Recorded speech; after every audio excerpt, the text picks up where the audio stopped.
sovereignty over everything, and there is nothing difficult if we rely on Him. While I'm watching in television the news, what's happening to California, and I'm watching about the story and the news, especially in social media. We cannot, curse these people, brother. We cannot. But the thing is, maawa tayo sa kanila. The place was very, owned by rich people, wealthy, millionaires, billionaires, celebrities. But now I realize what is everything to man when God bring down His judgment. Because there is an episode that presented in television that there is what we call a word shout out. And some shout out for people heard much. But the God who is the creator of the universe is zero. Sabi ko, oh. And then people laugh. You see how these people mock God. And there is also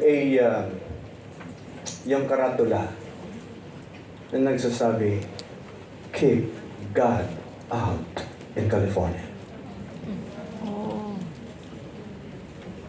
You cannot say that. Why, Pastor? Because you are not the owner. Yes.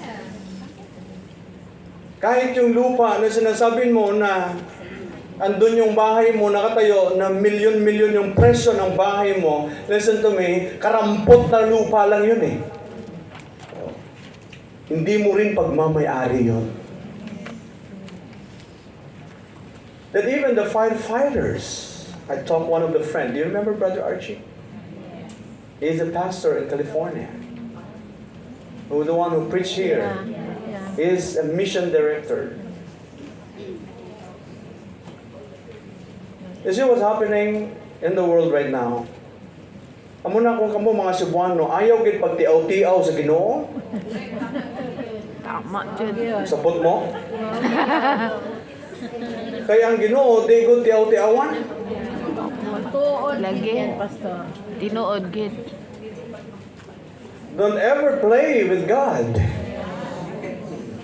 Because God is God without us. Kahit wala tayo, ang Panginoon na rin yun. Ang Diyos ay Diyos kahit wala tayo. He can create more for Him. Man is just the dust of the earth. We came from the dust, and in the dust you shall return. Kaya makikita mo, kapatid, God is a sovereign God. Kasi nung nakita ko, yung mga pangyayari, even the firefighters, they cannot stop the fire.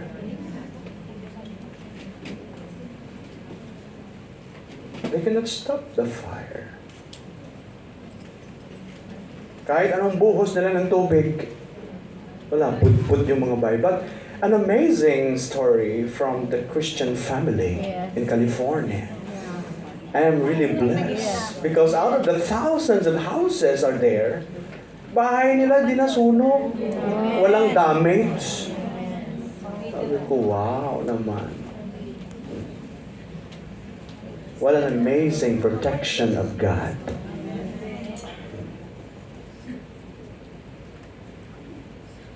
Kaya hindi natin pwedeng i-curse yung mga taong ito. But rather, pray for these people. Pray for these people that they might come to Christ. Pray for these people that they might repent of their sins. Instead na tayo'y mga mananampalataya na tayo magalit, why don't we compassionate to them? Have compassion in your heart. Yung pinagtawanan nila ang Panginoon. That even the people of Israel also, listen to me carefully, They are also the people who reject God and mock God.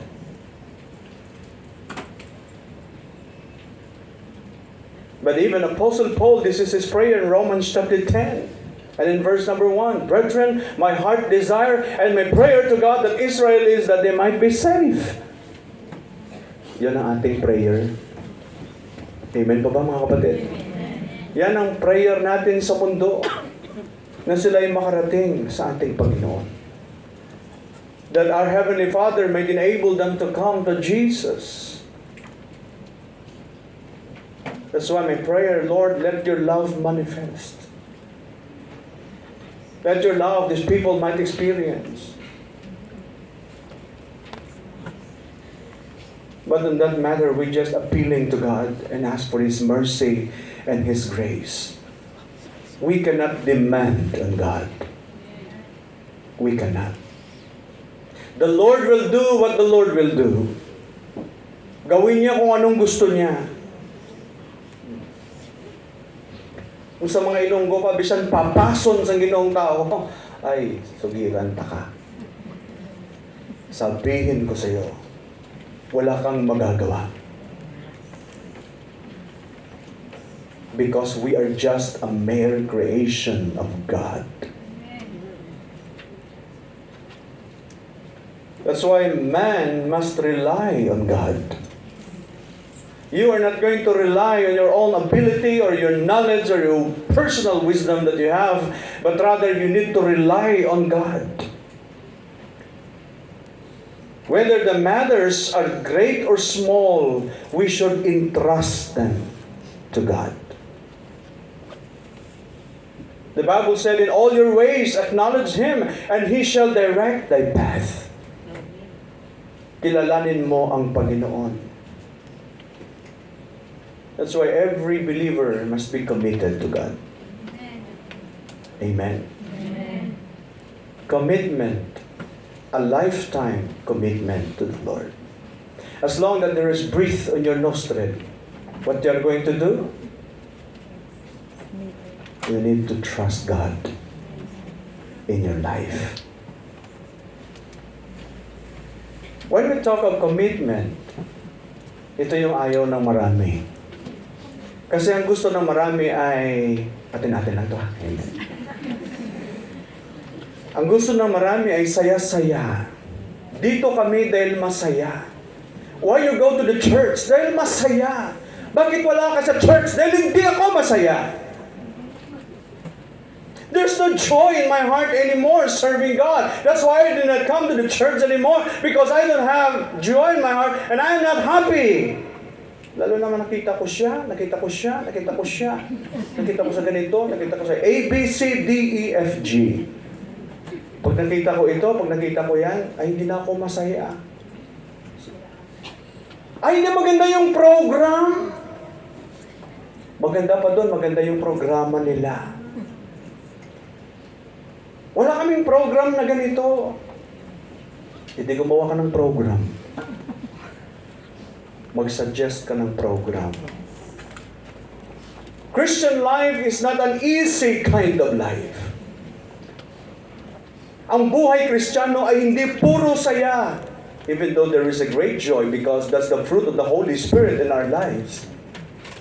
But listen, there is no easy road in serving the Lord.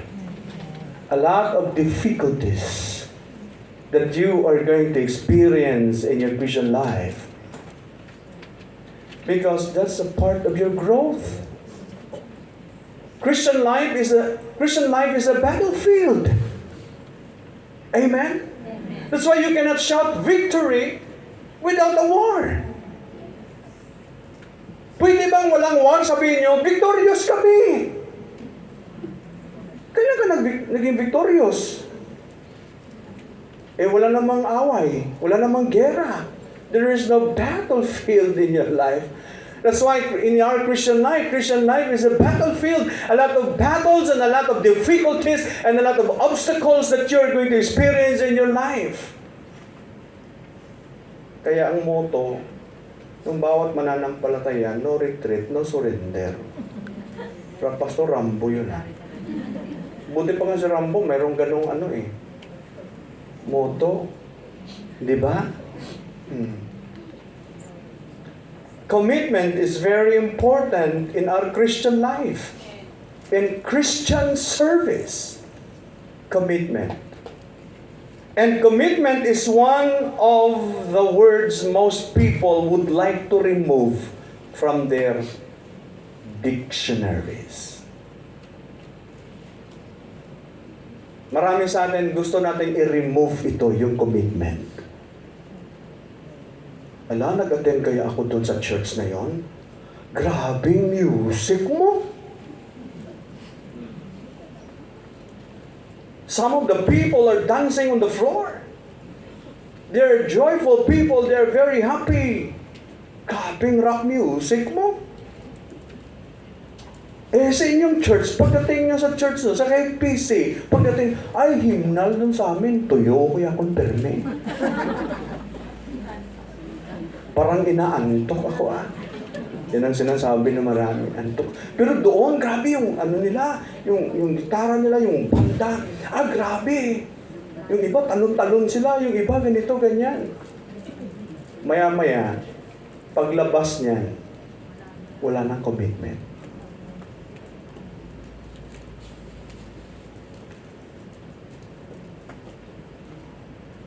Yung iba, andun na kung saan. Wala lang. Ano ginawa mo doon? Wala. Nag-worship lang. Are you really worshiping God? When you worship God, is involved your commitment to Him. That's why a lot of people that they're going to remove their, especially in their dictionaries. And one step further to say that most people would like to remove it from their lifestyle. Na ayaw nilang maging committed sila. God's Word teaches that we should be committed in everything we do. To who? To the Lord. Kasi kung lahat na ginagawa mo ay para kay Lord, listen, hindi ka ma-disappoint. Tama ba?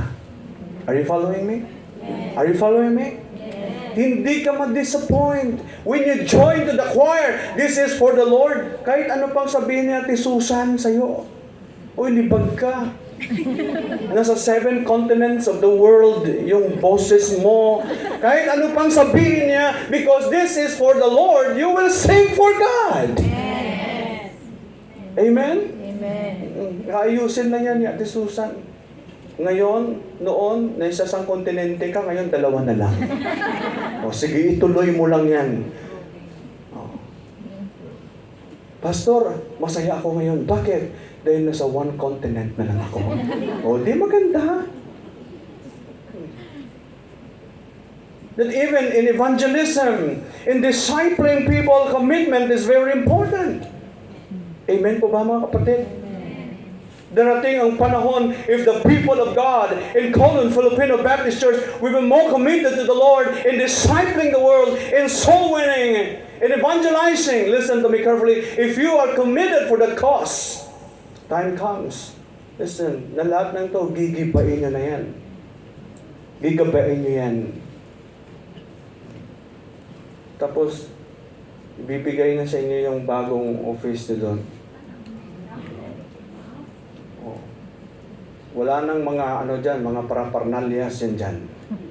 Lalagay niyan sa isang lugar lang. Sinong maglagay? Ang Panginoon. Nilagay tayo ng Panginoon dito. Amen po ba mga kapatid? Amen. Oo. Alam mo ba kung ano ito sa mga bago? Tindahan ito ng relo. Itong lugar na to. Naubos ko na yung hanap yung Hong Kong page about sa mga rentals. Kung saan-saan ka na napunta, dumating ka na sa Chunmon.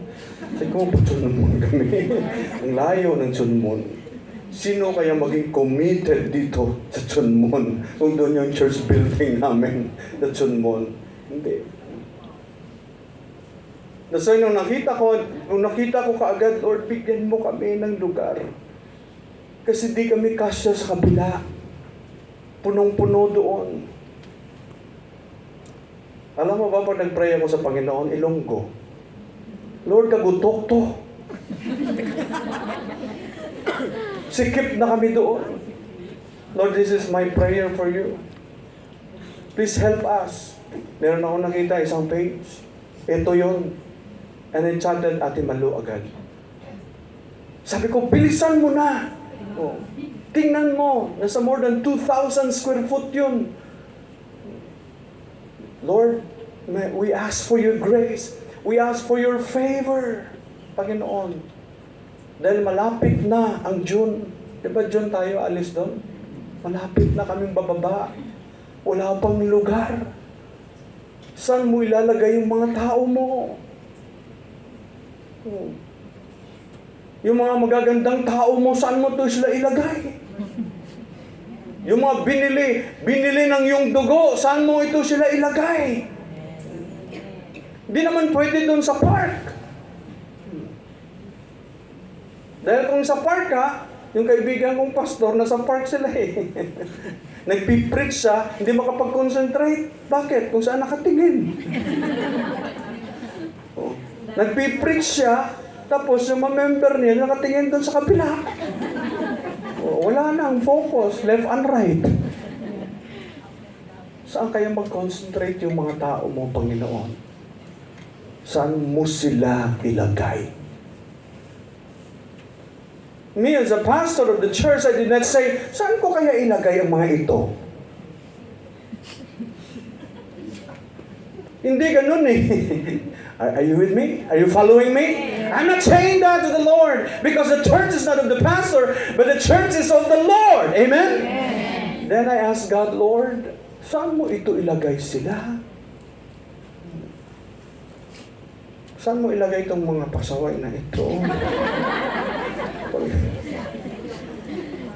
Lord, saan mo sila ilagay? Then maya-maya, andun si Ate Malo, Pastor, nakausap ko. Mag-meet up tayo. Sabi ko, Amen. Yung may-ari, Christian din. Member ng ICA. Meron na kayong ilang rooms yung pinahiram sa atin? 2. 2 unit yung pinahiram, walang bayad. Hanggat walang nagrirenta, manatili sa atin yun. Sana wala ka dyan sa office mo. Yan ang office niya sa harap ko. Walang magrirenta. Hindi naman pwede sabihin, walang magrirenta. But we thank God because the Lord provide a place for us. Amen. Amen. You can use that every Sunday on your Bible study, in your discipleship program, in your soul winning. Merong mga bisita tayo, you can share the gospel. Pwede nyo silang dalhin doon. Then, you can share the gospel. Dahil minsan, di makapag-concentrate dito kasi maingay. You see, God provide for us. And God committed for us for this cause. He promised us that He will never leave us. He will never forsake us. God's Word teaches us that we should be committed in everything we do. May makitrabaho man, i-commit mo ito sa Panginoon. Ang mga anak mo, i-commit mo ito sa Panginoon. Amen? Tapos ikaw na nag-commit sa Panginoon, maging tapat ka rin sa Panginoon. Napakahirap kasi, you commit everything to the Lord and you yourself, you are not faithful to Him.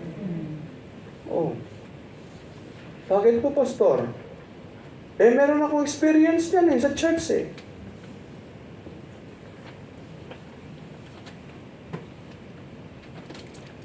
Nay, simba ng tanay. Ay, kamulang to ya simba. Kalain mo yung mga anak, sabihin, ay, simba na kayo. Dali mo, pati mga apo. Andun lang siya sa bahay. Alam mo, nak, nung panahon ko, tandaan mo tenor ako. Sa choir? Talaga? Tenor daw siya. Hindi yung tenor. Tenor. Sabi niya, talaga? Oo. Talagang tapat na tapat ako kay Lord noon. Tayo na magsimba na, kayo na lang, tapos ng panahon ko. Kailan ba magpahinga listen, kailan ba magpahinga ikaw sa paglilingkod sa Diyos? Alam mo, kung sa Ilonggo, pag nagatabo ng duwa mo ni kabuol ho. Pag nakaganyan ka na, yan ang mukha ko. Pag ganyan na, kapatid, yan tapos na. Are you following? Yes. Doon tapos na. But as long as there is breath in your nostril, you're going to do things for God's glory. You need to serve Him. If you remember George Whitfield, bago siya namatay, he is on the bed. You know what happened to him? He just preached with more than 2,000 spectators at the last sprint of his life when he preached the Word of God. And thousands of people got saved after the last sprint of his life. Kita mo, yung buhay niya sa paglilingkod sa Diyos. That's commitment. Have you ever remember, meron akong na-illustrate sa inyo na isang babae na meron siyang cancer of the blood. And she's dying during the time. And there is a British doctor talk to her. Sabi niya, ma'am, if you go to England, there are some doctors will help you. At merong mga donors doon. Oo. A bone marrow transplant. Where? In England. Free of charge. Walang bayad. Ang doktor, walang bayad. Ang hospital, walang bayad. Ang titirhan mo, walang bayad lahat. They will provide for you. But there is only one thing that you are going to do. Go to Romanian government and ask for visa. That lady was a Christian. And she go to the Romanian consulate and ask for a visa. At ang sabi ng consul sa kanya, we will give you a visa in one condition. If you renounce your faith in Jesus Christ. You know, Romanian is a communist country. We will give you a visa if you renounce your faith in Jesus Christ. Wala na akong ano-ano patumpik-tumpik pa ang sabi ng matanda. I cannot do that. After 8 months, the woman died. That's commitment.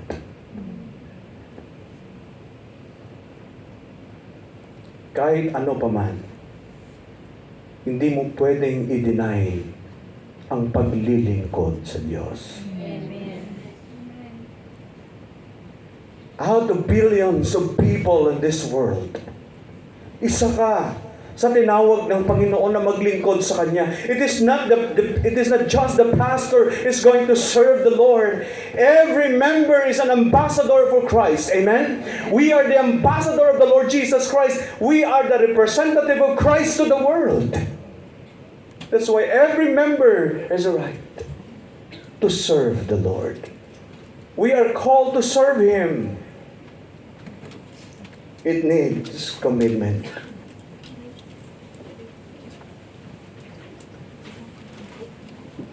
Be committed to God. That's a lifetime commitment. Don't touch. After you get saved, in our salvation, After that, we repent of our sins and accept Christ as our Lord and Savior. After you get born again, you give yourself to God by faith. And you commit to God everything. And you have a new life.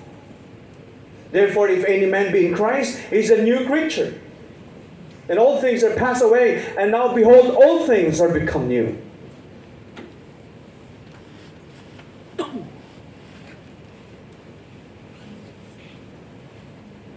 And not only in our salvation, but also our service. Serving Him, living for Him. Saan ka ba nabubuhay? Nabubuhay ka lang ba para sa sarili mo o nabubuhay ka para sa Diyos? We are alive today. And that's the will of God for you to live. Because He wants you to serve Him. If you are alive today, God has a purpose in everything. God has a purpose in your life. Merong purpose ang Panginoon sa buhay mo. Why you are alive today.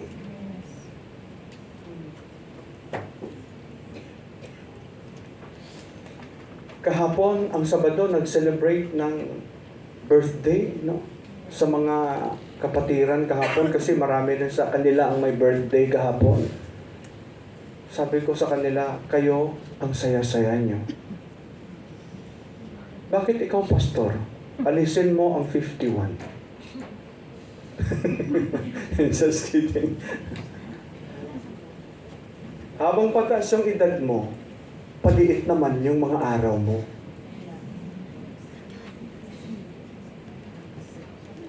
I counted the number of my days.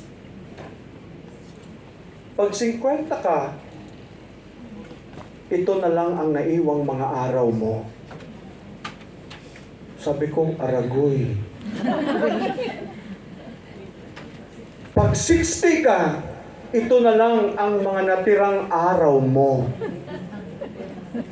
Ay, abaw. Pag 70 ka, balot-balot ka na. Aray. Dahil talagang nasa listahan ka ng Biblia. Because 70, yun na ang panahon mo. Pero listen, pag sumobra ka dyan, bonus na yan. Ang sabi nila, life begins at 40. Mali. Hindi yun totoo. Life begins at 50. No. Alam mo, pag dumating ka na ng 50, pag sumobra ka pa dyan, bonus mo na. Nag-amen yung marami. Pagdating mo ng 60, bonus na daw. Makinig ka, ang totoong bonus after 70.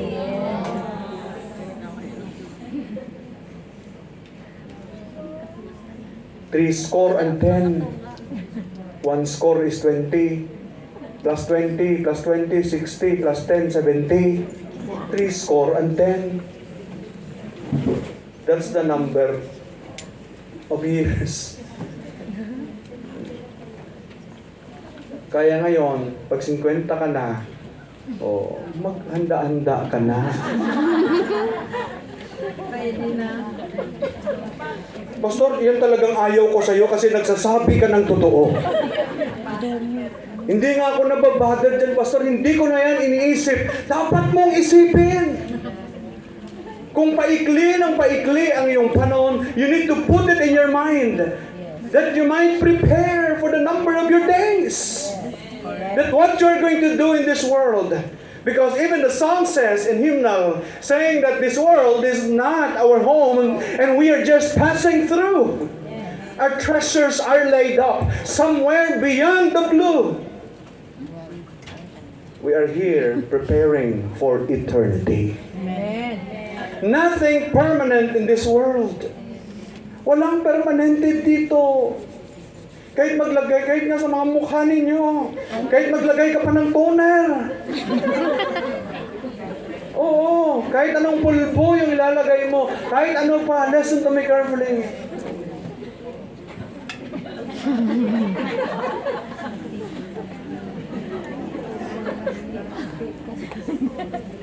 Alam mo si Audrey? Hindi, naalam ko na lang yung toner ni Audrey. Ito, ano yung mga ano mo? Ano yung paputi ng mukha? Ito gamitin mo pag gusto mong pumuti ang mukha mo. Tinuruan po ko ng anak ko. My goodness. Ano ilalagay ko, baby? Sabi niya, pants. Sabi ko, ayoko. Di bagay. Baka mamaya makita ko ni Ate Belma, sabihin niya sa akin, Pastor, ba't nag-makeup ka? Kahit anong lagay mo, kapatid, hindi yan mananatili. Sapagkat ang totoong ganda ay nasa puso na committed ka kay Lord. Totoo yan. Yung kagandahan mo ngayon, artificial lang yan eh. Sa labas lang yan. Pero ang totoong ganda ay nasa puso mo. Nung sinabi kong artificial yan, sabi ng mga babae, Pastor, hindi mo ba talaga ma-appreciate yung mga mukha namin? Alam mo, hindi nakatingin ang Panginoon sa panlabas na anyo mo. Always remember that in the house of Jesse. When Samuel go to the house of Jesse, ang sabi ng Panginoon, meron ka pa bang anak? Because he's looking to be the king of Israel. And that was David.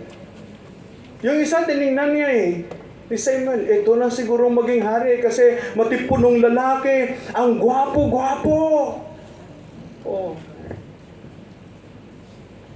Ganyan yung mga mata natin eh, di ba? Uy, ang gwapo naman. Uy, ang ganda naman. Anin mo naman yung ganda, yung ugali eh. Tama. Correct, Pastor. God looks on the heart. Amen. Meron ka pa bang anak? Wala siya rito. Kung sa Ilonggo pa, at totoo, sa Latagon, nagapahalab isang karnero. A shepherd boy. Alam mo ba yung mukha ng shepherd? Ate Belma, when we go to, nung nandun kami sa bukid ng Ela, the Mount of Ela, the Valley of Ela, di ba doon nag-away si David at saka si Goliath? Sa Valley of Ela. Magkasama kami ni Aris doon eh. Nakita ko yung shepherd. Pastor, sabi ni Pastor Aris, yun talaga yung itsura ng mga shepherds noon. Yan, tingnan mo. Nakita ko, yan talaga yung shepherd. Di mo ma-appreciate mukha niya. Di mo kahit sa kanyang suot, di mo ma-appreciate. Palaging nasa initan ng araw. Hindi mo malang maamoy yung perfume.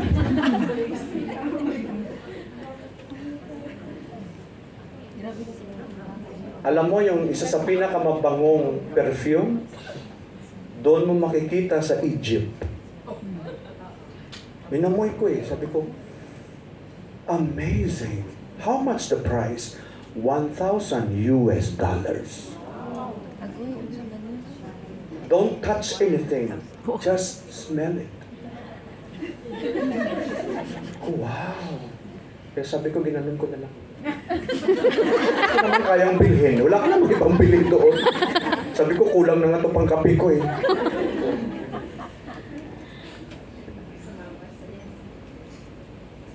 Kahit yung mga ganun, kapatid. Kaya sabi sa kanya, anoint him. It is him. That's why the Bible said, God looks on the heart. Amen. Not in the outward appearance of man. Alam mo, kahit ano ka pa kaganda sa panlabas, kahit gamitin mo pa ang lahat ng cosmetics ni Estee Lauder, Pastor, marami kang alam dyan ha. Si Lauder ha. Marami kang alam, Pastor ha. Kahit gamitin mo pa lahat yan, wala pa rin. We live for Him. Nabubuhay tayo para sa Panginoon. Hindi para lamang sa ating sarili, kundi para sa Panginoon. We serve Him. Committed to God. In our service, especially the sacrifice for Him. Especially in our time, our talent, our ability, give it to God. Amen? Give it to the Lord.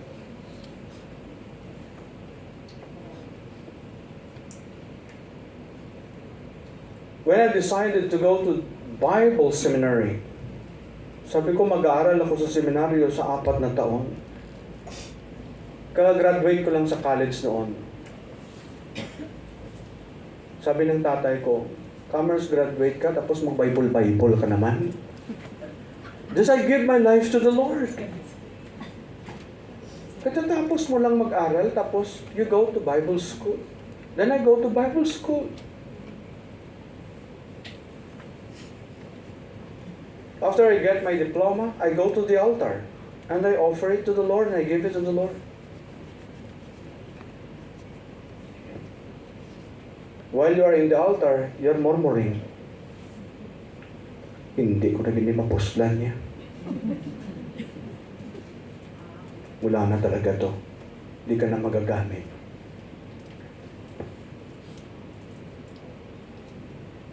Then I kneel down to God and I commit everything to Him. Ang sabi ng nanay ko, ay wala kang future sa Bible na yan. Sabi ko, if there is no future, I don't think so. But my future is God. He is my future. Wala pa ako sa next year. God is already there. Because He is an omnipresent God. He is an omniscient God. In the pedestal of your life, hindi ang sarili mo magdala doon, ang Panginoon. If the Lord will start to bless you, no one can stop the hands of God to bless you. Walang sino mo makapag-stop sa kamay ng Diyos if the hands of God will start to bless you. If God is going to start to prosper you, your children, your family, because you please Him. Can you stop God? No, you cannot. Can they stop the fire in California? No, they cannot. Only God can stop. Naubos ng tubig nila, tuloy pa rin yung apoy. The fire still persevere.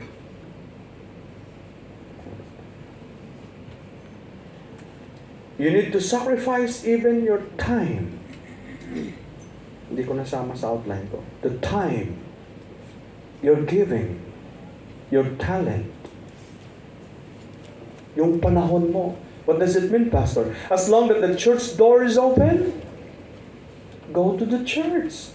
Amen? Lakata sa church kay bugnaw sa gwa. Remember this. You go to the church because you want to serve God. Always put a right motive in our hearts. Your time, your talent, your tithe, your giving to the Lord. Remember this. Commitment is very important. Amen? your time, your talent, your tithe, the sacrifice, committed to God. Number 2, committed to your church.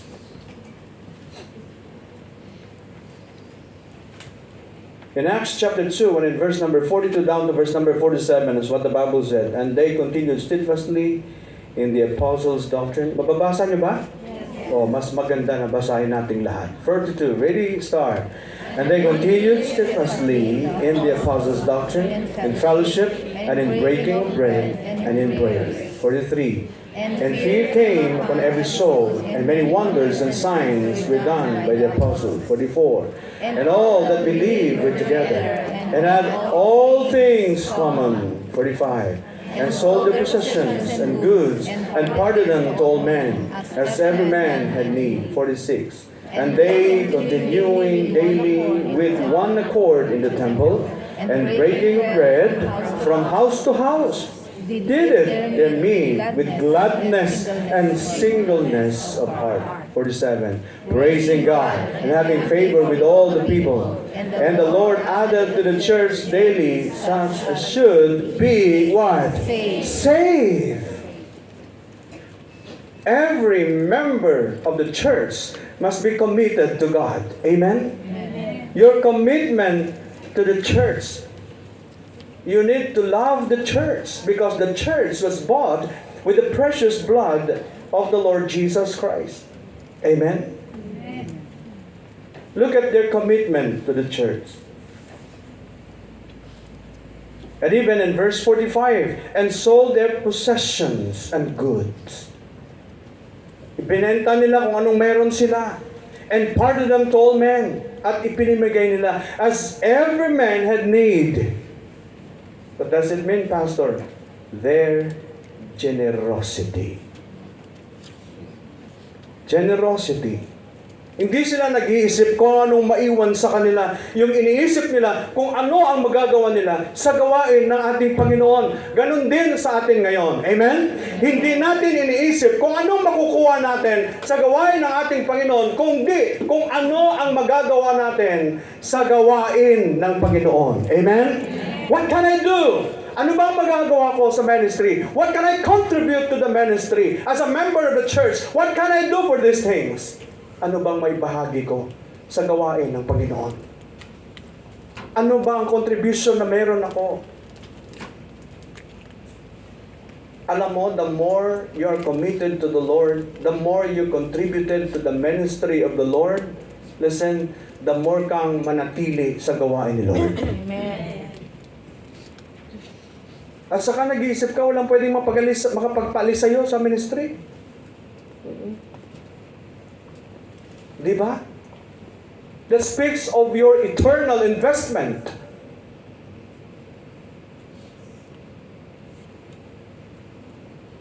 Nangihinayang kang umalis sa gawain ni Lord. Tama ba?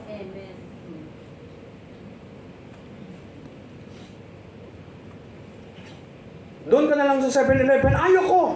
Bakit? Kasi nag-invest ako sa welcome. Andito yung investment ko. Pwede mo bang masabi, since I came here in Hong Kong, I invested in KFBC. Dito na ang buhay ko. Dito ako maglilingkod sa Diyos. Hanggang pauwiin ako ng Panginoon sa Pilipinas. Hanggang dalhin ako ng Panginoon sa Canada. Oh, pag-pray niyo si Iya. Saan si Iya?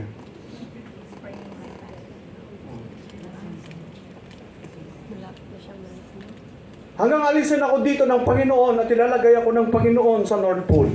Grabe. Grabe. Bukay doon ka sa North Pole.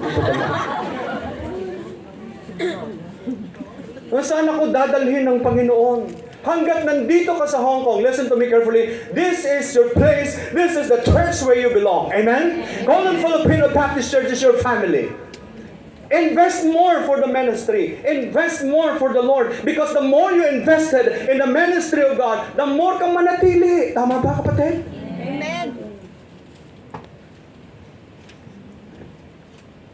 Kaya nga habang nag-iisip ka, Habang nag-iisip ka, nag-step out ka doon sa door na yan, mag-isip ka ng malalim. Lumingon ka ng konti. Bahagi ako sa renta na ito.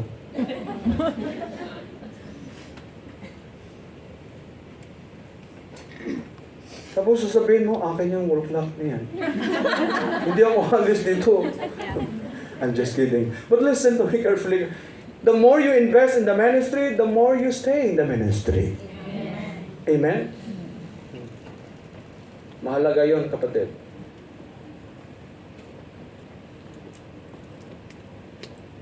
And they, continuing daily with one accord in the temple, and breaking bread from house to house, did their meat with gladness and singleness of heart. Gladness and singleness of heart. Yan ang dapat sa loob ng iglesia. Isa ang ating puso sa ating Panginoon. Amen? Singleness of heart. Pastor, single na nga ako. Bakit may singleness of heart pa dyan? O kayong mga single, ba't kayo nakatingin sa akin ng malalim? Ang ibig sabihin dito, isa ang ating puso sa Panginoon. Lalo na sa ating paglilingkod sa Diyos. Nakafocus ka lang kay Lord. Amen po ba, kapatid? Kasi kung committed ka sa Panginoon, listen, hook or by crook, bad times and in good times, manatili ka. You're always mindful of the ministry that God had given you. And in verse 47, praising God and having favor with all the people. And the Lord added to the church daily such as should be saved. Amen po ba? Dapat ito yon sa loob ng iglesia. Must start in the core. Must start in the church. Kasi if there's no unity inside the church, how can you expect that the people outside will join the church? Amen? Will join the church. If there is no singleness of heart, if there is no love, if there is no passion, if there is no compassion, if there is no power of the Holy Spirit inside the church, how can you expect that the people outside will come inside the church and bless? You cannot. Paano kung manatili ang indifferent spirit inside the church?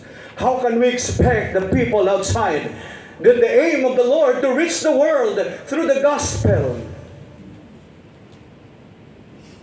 it must be inside. Be committed to the church. Amen. Amen. Your attendance is very important. Huwag mong unahin yung sentral at saka yung beach. Amen? Maya-maya makita na lang kita sa Facebook, Pastor, unfriend kita. Sige ka. Maya-maya makita na lang kita sa Facebook, nasa TikTok, na gumaganon ka na naman ito. Sabi ko naman, semplang na naman ito. Kung saan-saan ka naman napunta. Pastor, content ko yan. Wala akong i-type. Pastor, sige ka. May pay off ba yun? May pay up, pay out? Basta di ko sabihin na huwag mong i-continue yung ano mo. Go to the house of the Lord. Amen? In the first day of the week, as long as the church door is open. Pastor, Sunday ako eh. Kaya lang nakalabas ako ng Sabado, pero hindi ako pupunta ng Sabado kasi Sunday ako eh. Listen, in Saturday worship, walang pagkakaiba ang Saturday congregation sa Sunday congregation. Isa lang yon. KFBC pa rin yon. Kahit ang yunlong. Are you following me? Amen. Hindi pwedeng sabihin na, iba kami, iba ako. Oh, sige na, iba ka sa lahat. Your attendance in the church is very important. Your contribution. God loves a cheerful giver. Amen po ba? Amen. God loves the cheerful giver. Be a giver.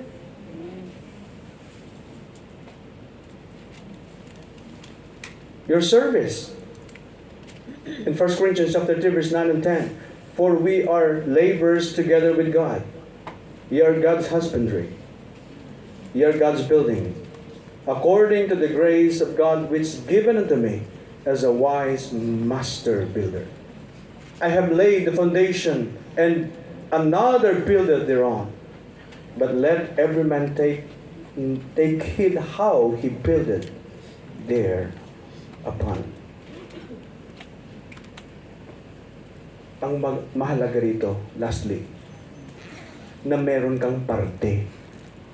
You have a part in the ministry of God. Saan yung church mo? Doon sa Manyo Street, sa Ongham. Ano pangalan ng church mo? KFPC. Ah, okay. Anong ginagawa mo doon? Wala lang. Member. Church goer. Salamat sa Panginoon dahil kahapon nadagdagan naman yung membership natin sa Sabado. Amen. We praise the Lord for that. And this year, the Lord added more people in His church. And we are praying for this 2025. I'm closing with this. Be committed to the Lord in our evangelism. Yan ang pinagpipray ko sa Panginoon na lahat tayo, lahat ng kaanib ng iglesia ng ating Panginoon sa KFBC, listen to me carefully, na lahat tayo ay soul winner.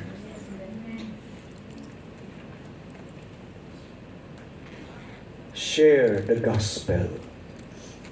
And then number 2, discipling people. Disciple people. That's our prayer. Are you praying for that? Are you praying that the Lord will multiply? As what the Bible said, and the Lord added, look at in verse 47 of chapter 2, praising God, having favor with all the people, and the Lord added to the church daily such as should be saved. Di ba napakaganda tingnan? Na ang Panginoon ay nagdadagdag ng mga kaluluwa sa iglesia. Saan niya nagsimula? Through the effort of evangelism.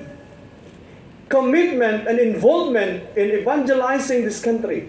Sharing the gospel of the Lord Jesus Christ to the world.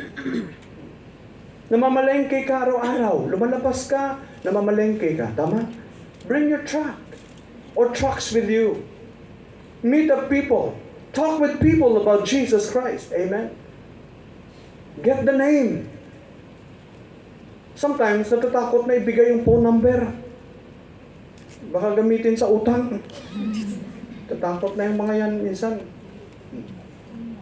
Tigilan na ng utang nyo. Another thing here, ikaw talaga, pastor, mapasakali ka talaga. Get the name and pray for the person. You do not know that the soul winner is one of the most prayerful person in the church. Because after you share the gospel to the person, hindi mo pwedeng hayaan mo na, ay, tapos na ang gawain ko. Na-share ko na sa kanya yung gospel. Bahala na siya. Yun lang ba? Tapos na? Hindi. Hindi ka nagtatapos doon. O kayong mga nanay, nung nanganak ka, tapos na bang responsibilidad mo? In-nourish mo. Tama ba? O. Ikaw yung magpapalaki. Tama ba? Tuturuan mo.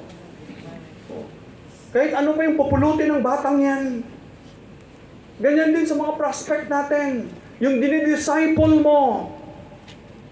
After she got born again, after she repented of her sin and accept Christ as her Lord and Savior, hindi ka agad yan. Kala mo, tumanggap ka kay Jesus, pagod ka agad. Hindi. Marami pang gagawin niyang kamalamalahan yan. Kung ano-ano pang gagawin yan. Makinig kang mabuti, kapatid. Follow up. Contact the person. visit the person and have an intrapersonal relationship with the person. Amen? That's discipleship. Inviting the person to come with you to the church. Minsan madidisappoint ka. Tama ba? Kaya sinasabi ko sa iyo, be committed to the Lord. You do all things for the Lord. For the Lord. Kahit sasabihin niya, ay, hindi ako pupunta sa church nyo kasi marami pa akong gagawin. Okay lang yun. Maraming ayaw sa'yo. Listen, sa mga prospects mo, maraming ayaw sa'yo. Maraming ayaw sumunod sa'yo. Maraming ayaw talaga sa'yo. Kahit sunduin mo pa, kahit pamasahian mo pa, kahit ipa-noodles mo pa. Noodles? Sama ko sa'yo. Kahit ano pang gagawin mo, makinig kang mabuti. Okay lang yon na ayaw nila sa'yo. Pero wala silang kawala sa prayer mo. Akala mo ba may kawala ka sa prayer ko? The Lord will enable you. Pray for the person. Be sincere in evangelism and discipling people. Dahil darating ang panahon, listen to me, the attendance of the church will multiply and double. Do you believe that? Amen. It started with evangelism. If you meditate in Acts chapter 2, the church must go back to the basic. Go back to the basic of soul winning, evangelism, and discipling people. Ang church dapat bumalik doon. Kasi pastor, gusto kong mag-aral ng matataas pa na teolohiya, makinig kang mabuti. Go back to the basic. Kahit ikaw pa, memorize mo pa ang Bible from Genesis to Revelation, 66 books. Kahit memorize mo pa lahat yan. If you are not winning souls for Jesus Christ, you are not right with God. We are an ambassador of Christ to the world. Amen ba mga kapatid? Amen. Be committed and involved. Alam mo ba, ikaw naman ang makabenepisyo sa lahat ng ginagawa mo. Sapagkat ang lahat ng ginagawa mo is pleasing in the sight of God. Amen. Pleasing in the sight of God. Everything you do, pleasing in the sight of God. Be committed to the Lord. Amen? Amen. Simulan mo na. This 2025. Start sharing the gospel. Start inviting people. Kahit nga winter, nagbaptize pa tayo, nanginginig yung tuhod ko. Ito, triple pala to. So, parang na-freeze yung tuhod ko, kaya naglalakad ako, labas ako, nagbaptize tayo dun sa, tapos nang umahon ako sa tubig, hindi ko ganito yung ko, kaya gumaganon ako maglakad. Ito, triple. Tapos si Ate Lizel, meron naman tayong babaptize ulit. Sa ating Chinese New Year. Wow, lamig. Palagyan natin kay Sir Marlon ng Wow. magpainit tayo sa kanya ng tubig, tapos yung beach palagyan natin ng mainit na tubig. Keep praying for the ministry and be committed to the Lord. Amen? Thank you, Father, for this wonderful day. And thank you for your grace. Thank you for your mercy. Thank you for loving us. Thank you for the ministry that you can share to us. Lord, this is our prayer that your love might more manifest to your people serving you while waiting for your coming. We are praying for Colin Philippine Baptist Church. Lord God, that you're going to add more people in the church. Lord, we pray for every commitment right now that you're going to use all your people. Father, this is our prayer. Commitment for this 2025. Well, bowed head and eyes closed. Can you say to the Lord today, Pastor, just pray for me. Pray for me, Pastor. I want to be committed to the Lord, to share the gospel, and to disciple just one soul at a time. I want to be committed to the Lord for the cause of evangelism. Is that the desire of your heart? Yan bang desire mo? Yes. Could you give your right hand to the Lord for that commitment? I will pray for you. God bless you. God bless you. God bless you. God bless you. God bless you. God bless you. God bless you. God bless you. God bless you. God bless you. God bless you. Praise the Lord. God bless you. God bless you. Thank you, Auntie. God bless you. God bless you. Amen. Remember that commitment. Do it by God's grace. If we have our visitor today, can you say to the Lord, Lord, I'm willing to repent of my sin right now and receive you as my Lord and my Savior. If that is your desire today, that's the will of God for you to come to Christ. It's not an accident that you're here. Hindi to aksidente na nandito ka. May purpose si Lord kung bakit nandito ka. For you to receive Jesus as your Lord and Savior. If you're our visitor today, huwag kang mahiya. The Lord is looking on your heart. Pastor, I'm willing to accept the Lord Jesus. I'm willing to repent of my sins and accept Christ as my Lord and my Savior. Yan bang desire mo? Can I see your right hand? Kung bisita ka namin at nandito ka sa umagang ito. Can I see your right hand? Pwede bang itaas ang iyong kamay sa Panginoon? I will pray for you. If you are our visitor today, meron ba tayong bisita? God bless you, ate. We have one. God bless you. Thank you for an honest heart, ate. God bless you. Meron pa ba? God bless you. We have one. Meron pa ba? We have two. God bless you, ate. God bless you. Thank you for an honest heart. God bless you. Meron pa ba? Meron pa. And mamaya, may mga counselors po tayong mag-share. Thank you, Lord, for the commitment of your people. Thank you for these visitors we have that receive you as Lord and Savior. Thank you so much for your love and your compassion to every one of us. We give you back all the glory, the praise, and all our thanksgiving to you. In Jesus' name we pray. And all God's people say, Amen. A big hand to the Lord. God bless you.